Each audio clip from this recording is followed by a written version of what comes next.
Hello mga kamaska, Maska TV. Pabalita ko lang yung nangyari sa Facebook.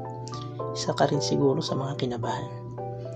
Ito mababasa nyo yung mga post nila sa Facebook nung maibalik na rin yung kanya-kanyang mga account.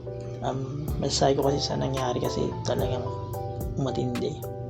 Siyempre kung ikaw ay may negosyo, kakabahan ka talaga. Yung mga kilalang personalidad may mga kanya-kanyang mga post tungkol sa mga nangyari sa Facebook. Ayan.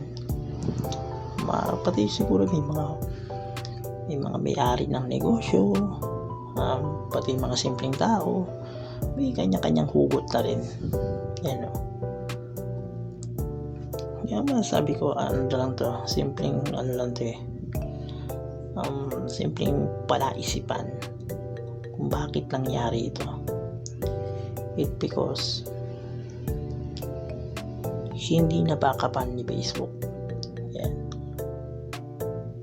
Kaya nga makikita nyo sa Twitter si Elon Musk na ngayon ay X. Hindi na po siya Twitter ngayon, ayun po ay X na. Kaya pinapakita niya lang na kung kayo ay nakabasa nyo yung post na yun, sila kasi may mga backup plan doon. Yan lang.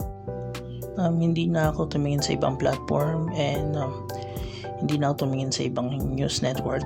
Bali, tinignan ko na lang yung ABS-CBN.